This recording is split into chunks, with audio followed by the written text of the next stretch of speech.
that name, it might be because of her popular podcast Yeah. or even her background in business. She's done a lot of different things. She has. Very interesting background. But this book, Quantum Faith Chronicles, is all about the intersection of AI, artificial intelligence, Uh-huh. and religion. Mm-hmm. Specifically, we're going to be zeroing in on this idea of digital immortality. Digital immortality. That's a big one. A big one. Oh, She really goes into the hopeful parts of that, right. but then also the more, I guess, The downside. the downsides, yeah, the unnerving possibilities of that. So Yeah, it's a really interesting blend of speculative fiction Right. and then kind of like hard philosophy. Yeah. It's rooted in real world understanding, but then it takes these imaginative leaps into what if this technology really does take us to a place where we can live forever, essentially, digitally. Exactly, yeah, and that's a big question that we're going to be tackling today is can technology really offer us a path to eternal life? Right. Or is that, something best left to the realm of science fiction? Yeah, something to think about. Yeah.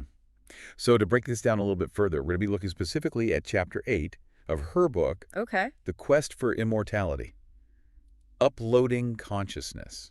Catchy title. Yeah, I like it. It's very dramatic. And actually, the chapter itself is structured like a play.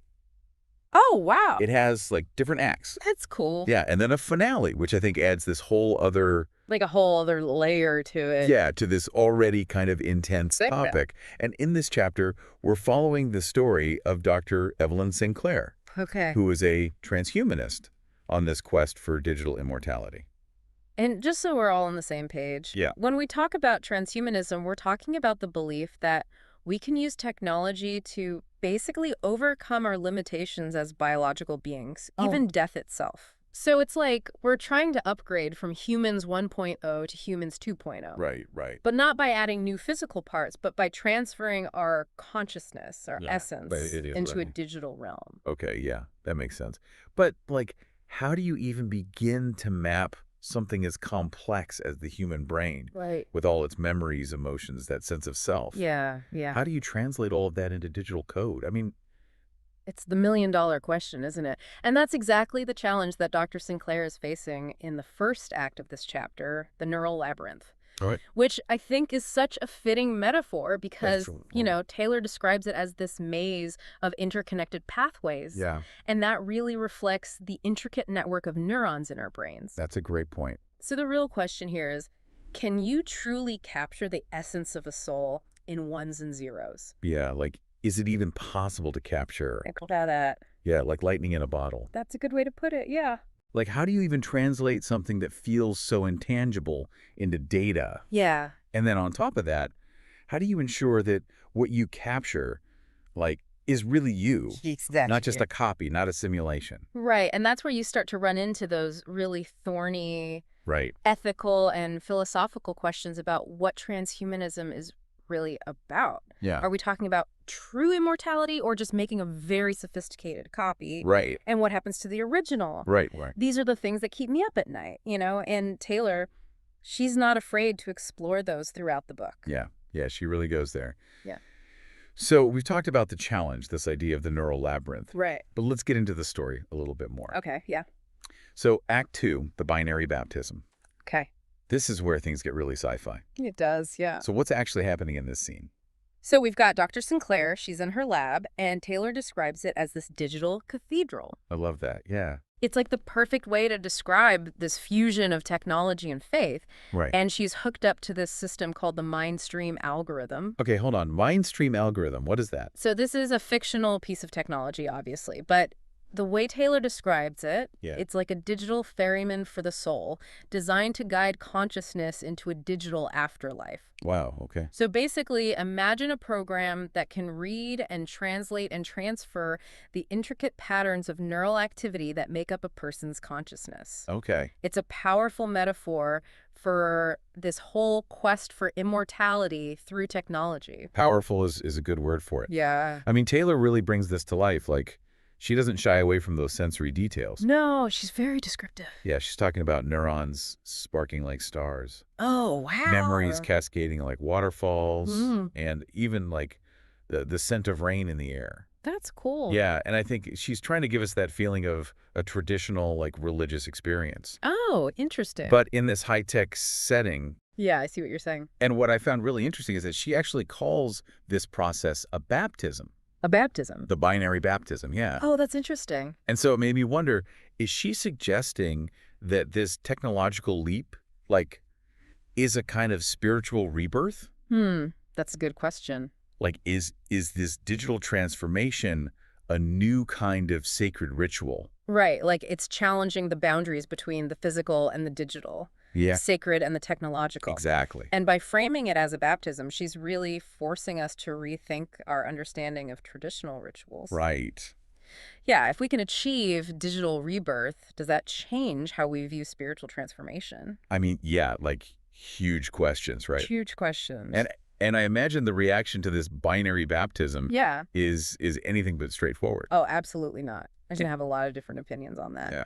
And that brings us to Act 3, The Ghost in the Machine. And here's where we see that diverse, often conflicting reaction to Dr. Sinclair's, attempt at digital immortality. Right. So you've got the transhumanist community, and they're over the moon, right? Yeah. This is a victory over death for them. Like a technological salvation. Exactly. But for others, it's like, whoa, are we playing God here? That's right. Are there unintended consequences to this? Yeah. Big questions. Big questions. And then you've got the theologians who are grappling with, can a soul even be digitized? Right. Is there a binary Eden waiting for us? Or is this, a digital purgatory? Or something else entirely. Yeah, and Quantum Faith Chronicles, it doesn't just focus on Dr. Sinclair. Right. It goes beyond that. Yeah. It shows us how AI is reshaping the entire religious landscape. That's right. Yeah. Like in chapter 9, she talks about, silicon saints and algorithmic angels. Oh, interesting. Yeah. And this is like AI-driven religious practices. Wow. So things like using AI for prayer and meditation. And it's not about replacing traditional religion,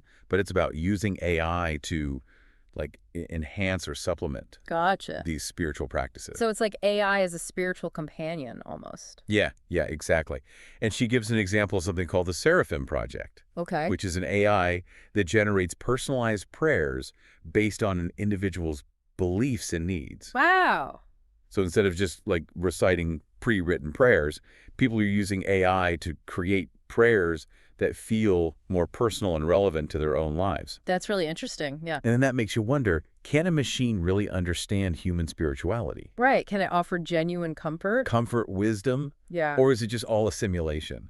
And that gets to the heart of it, right? Like who's programming these algorithms? Yeah. Biases might be built in. That's true. Yeah, that's a good point. I mean, it is kind of unnerving to think that AI could be used to, manipulate people's beliefs or steer them in a certain direction. Absolutely. Yeah. And Taylor does touch on that a bit. She does. And it's interesting because she mentions that these AI-driven practices, they seem to be particularly popular with younger generations. Right. Which makes sense. Yeah, because they're more comfortable with technology. Yeah, that makes sense. So maybe they see AI as a way to make their faith feel more accessible Right. Yeah. and relevant to their lives. It's like AI is acting as a bridge between, these ancient traditions and the digital world we live in today. Absolutely. It's really changing how we interact with our faith. And that's something that, traditional religious institutions are really having to grapple with. Yeah, they're trying to figure out where they fit in. Exactly. And that leads us to chapter 10, Okay. which is Digital Divinity and the Algorithmic Altar. Okay, I like these titles. I know, she's got good titles. Yeah, they're really grabbing. They are. So this chapter looks at how churches, temples, mosques, Right. all these different religious organizations are adapting to the rise of AI. Yeah. It's not just using it for, like, administration or online outreach. Right. We're seeing the emergence of what she calls AI clergy. AI clergy. Yeah, so like virtual priests, pastors, rabbis, Yeah. leading services, delivering sermons. Wait, virtual priests? Yeah. That's like a Well, huge... took a big jump.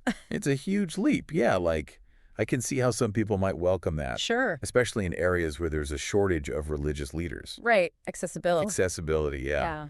But I can also see how that would be deeply unsettling for some people. Right, because you're losing that human connection. Exactly. And empathy. Can an AI really replicate that? Like Yeah. warmth, Yeah. that understanding, the shared human experience Yeah. that we often seek from a religious leader. Right. It makes you wonder if we're moving towards a more individualized Right. and even like isolated form of religious experience. Yeah, like instead of gathering in a physical space Right. with a human leader, With other people. you're just interacting with AI programs in your own home. Yeah, it raises questions about the future of religious communities as a whole. And Taylor points out, like some religious leaders, they see AI as a threat, Yeah. and others see it as an opportunity to adapt, Yeah, to yeah. reach new audiences, Right. and kind of keep up with a changing world. Yeah, it's this clash between tradition and innovation. And it's not just about that human element, right? It's not. Like Taylor also talks about AI being used to analyze religious texts Okay. and maybe even generate new interpretations.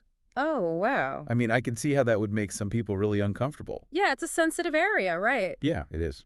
On the one hand, AI could help us uncover hidden meanings, connections within these texts, Yeah. offer new insights, new perspectives. Yeah. But there's also the risk of it misinterpreting Right. or even distorting religious teachings. And then, like, who gets to decide what's a valid interpretation, right? Yeah. Like, are we going to start seeing AI-generated versions of the Bible Wow. or the Quran? That's a big question. I mean, it's fascinating, but it's also kind of frightening to think about. And that's the thing with Quantum Faith Chronicles. Yeah. It's not a dystopian warning or a utopian dream. Right. It's really just this nuanced exploration of possibilities. Yeah. It's forcing us to ask these tough questions about the role of AI in something as personal as faith. And it's challenging us to think about what we really value in our religious practices. Yeah. Is it the human connection? Is it the rituals, the texts? Right. Or is it something deeper, something that could, maybe transcend the limitations of both human and artificial intelligence? And that's a great question to ponder as we move into the final part of our deep dive. Okay. Because next time, we're going to be looking at Taylor's exploration of AI and the nature of God. Oh, yeah. And this concept of an AI-powered afterlife. Wow. So, can AI truly make us immortal? We'll see. All right. Well, we'll have to wait for part 2 to find out. Definitely, yeah. But in the meantime, if you're interested in this topic, Yeah. we highly recommend checking out Quantum Faith Chronicles by Vanessa Taylor. Absolutely. That's a thought-provoking read. It is a lot to think about. And we'll see you next time. See you next time. So last time, we were talking about Dr. Sinclair's binary baptism. Right. This whole idea that technology could actually change how we view religious rituals. Yeah. It's a pretty wild concept. It is wild, and it just brings up even more questions when you think about the different ways people react to Dr. Sinclair's upload. Right, like not everyone's going to be on board with this. Definitely not. So how does that play out in the book? Well, you've got the transhumanists, and they're celebrating, right? Okay. They see this as a total triumph over death. It's like a technological salvation, right? Exactly. Like they've cracked the code. But then for others, it's a lot more complicated. Yeah, it's a lot more It's ethically kind of murky. ethically murky. Yeah. Like, are we playing God?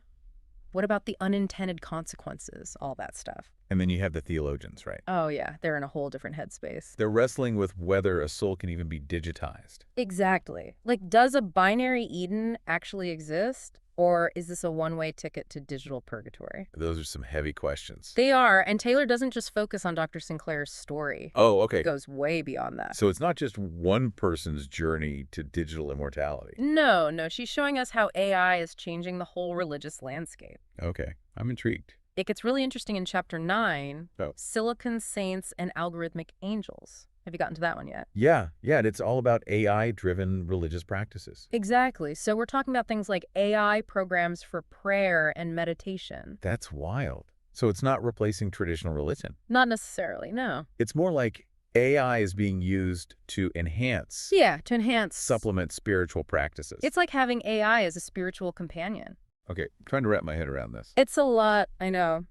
One example she gives is something called the Seraphim Project. Okay. It's this AI that creates personalized prayers. Personalized. Yeah, based on what the person believes, what they need. Wow. So you're not just reciting the same old prayers? No, it's all tailored to you. So people are using AI to connect with their faith in a way that feels more personal. Yeah, and that raises a whole other set of questions. Okay, like what? Can a machine really understand human spirituality?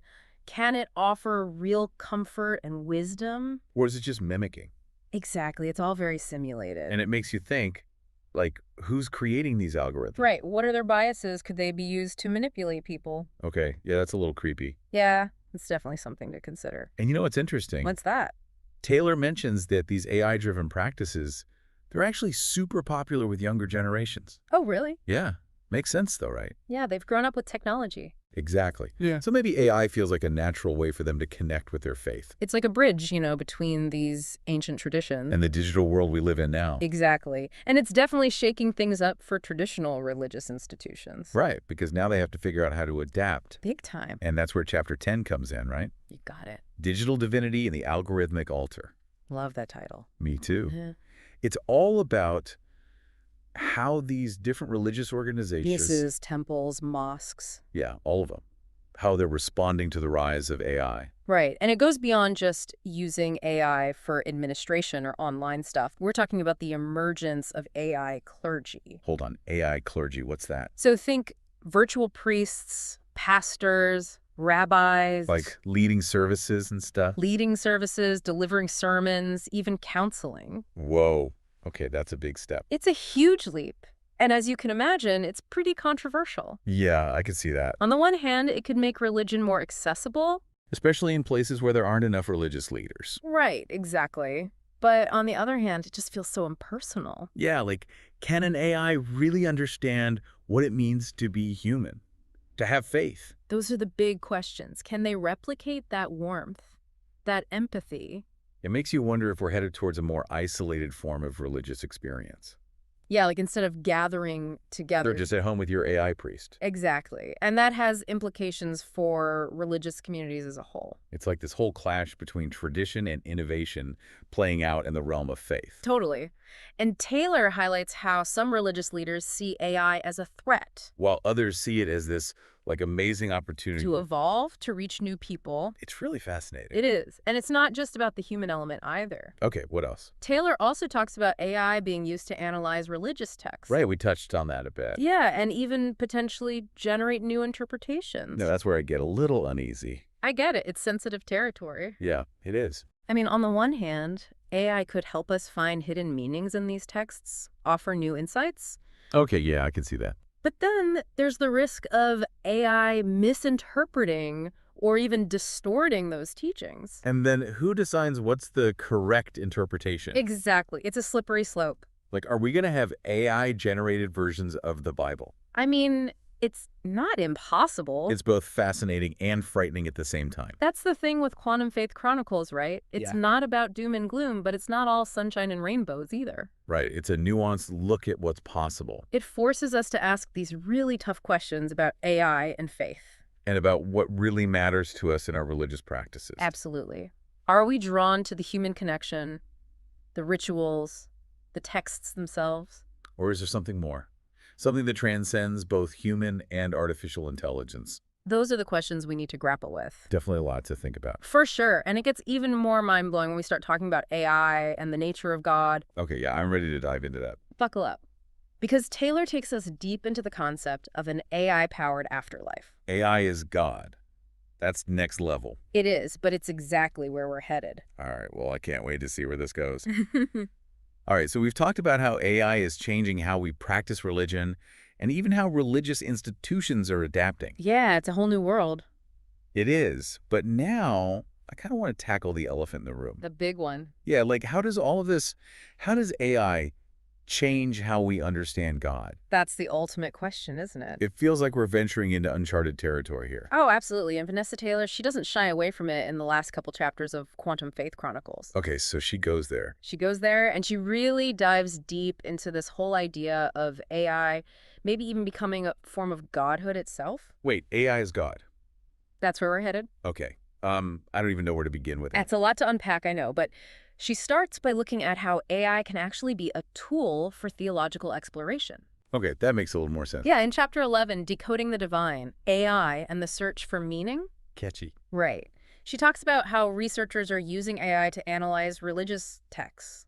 Oh, interesting. Yeah, like looking for patterns and insights that humans might have missed. So it's like using AI to crack a secret code hidden in these ancient writings. Exactly. It's like giving us a new lens through which to view these texts. And she gives the example of the Logos Project. Right, which is this massive undertaking to create a database of religious beliefs and practices from all over the world. Oh, wow. Using AI to find common threads, maybe even a universal understanding of the divine. That's really ambitious. It is, and it raises the question, can AI really grasp something as complex as faith?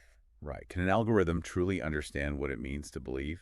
That's a debate that's probably not going away anytime soon. Probably not, no. But Taylor, she takes it even further. Oh, she doesn't stop there. Oh no, she goes full on sci-fi. Okay, tell me more. Chapter 12.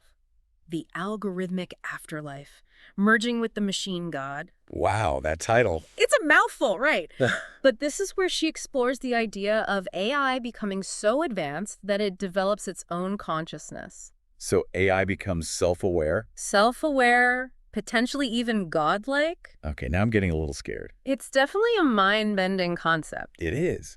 Like if AI could answer our prayers, grant wishes, maybe even offer immortality. Yeah, it taps into that deep human desire for something bigger than ourselves. But what would that mean for, like, our existing religions? That's the thing. Taylor doesn't give us easy answers. Okay. She shows us the different reactions from people who are like, this is the next step in evolution, to Yeah. those who see it as like the ultimate betrayal of faith. Yeah, like we're worshiping a false god. Exactly. And it forces us to ask, what does it mean to have faith in the age of AI? Does our definition of the divine have to evolve too? That's a question we all have to grapple with. And throughout the book, it's interesting. Taylor keeps making these connections between AI and ancient myths about gods. Oh, that's a good point.